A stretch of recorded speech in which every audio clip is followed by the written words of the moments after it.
Hello, my name is Lisa Block, and this is a sneak peek inside of my ePortfolio for my Master's of Instructional Technology at Fort Hays State University. I'm here today to show you some highlights, talk about peer review, and just kind of some general thoughts. So first things I wanted to show you, some highlights, if you will, was my resume. One of the things that I really loved was that my resume gave you the chance to really see and elevate what leadership skills I had, what experience skills I had, what professional development I had gone through, things that would really elevate my skills and enable the user to see that I am a highly qualified individual and they'd be lucky to have me. Another thing that I thought that was something I wanted to elevate was my presentations. The presentations that I set forth were very, very useful. They were ones that I used in my classrooms this year already.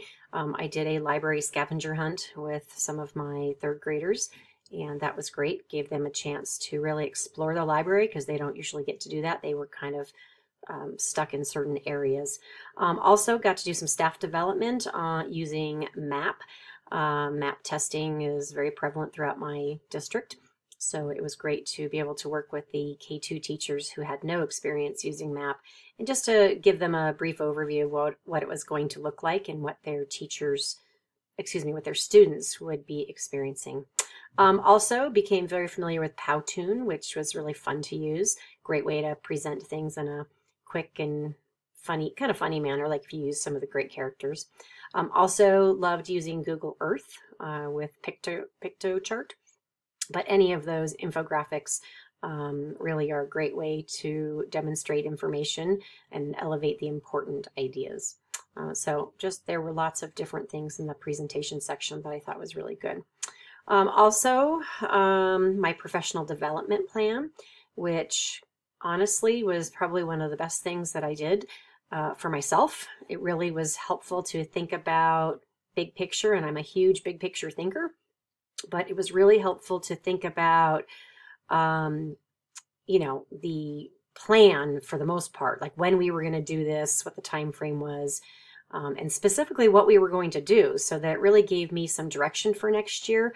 I really do think that it's going to change a great deal, but at least I had a starting point of where I might be able to go.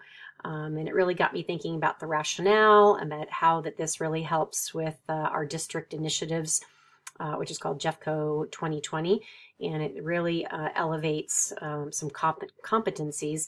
And so that really got me thinking about how to start attacking that, and so to make our kids future ready, if you will.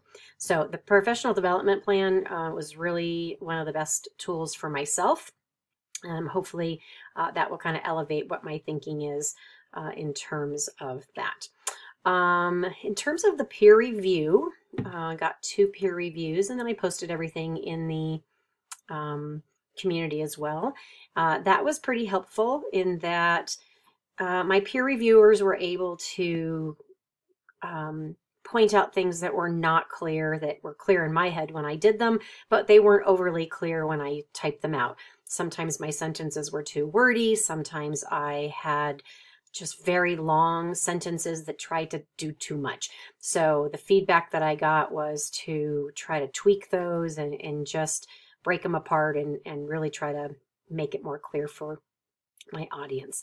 So I did just that. I went in and tweaked a few things and updated that accordingly. Because again, what's clear in your head is not always clear to somebody else reading it. So another example on the peer review that was helpful was that my peer reviewer noted that one of the videos was difficult to hear.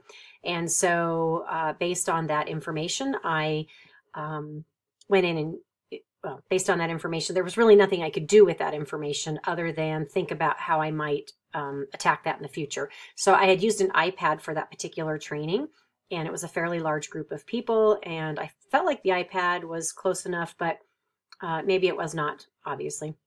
So I would use a microphone in the future, or I might just switch out and use a different recording tool. For my other 2 video training presentations, I actually used my laptop, which has, it turns out, a great built-in video camera, and I've used that a couple times for a variety of things, not just for this program, but that worked out really well. So that was just feedback, that thinking forward about how I might change that.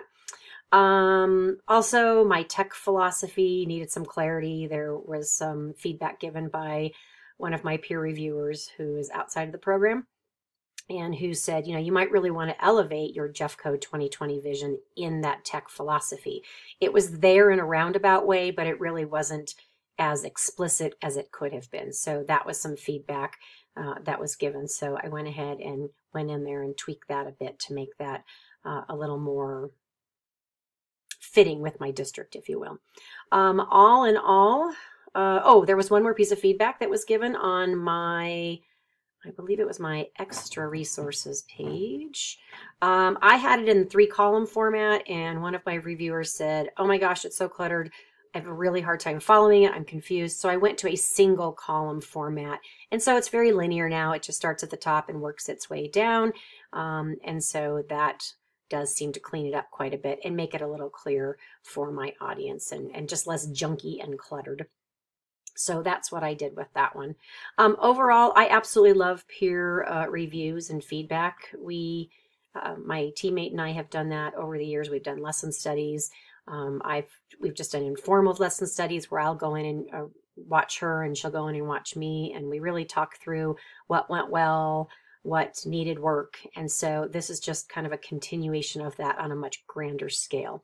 So I do love getting feedback. I love feedback from my principal. She does a lot of informal evaluations, and I love that as well. So it's in the moment, and so it's much more valuable when it's in the moment like that, because then I can change up what she's seeing and what needs improvement. Sometimes you lose sight of certain things that you really do need to pay attention to. So peer review is great. I love it. I love getting feedback, so that's been extremely helpful, and it helps just to reflect and to improve your practices, and to maybe think about things you hadn't thought about. So those are some of the things that I really love.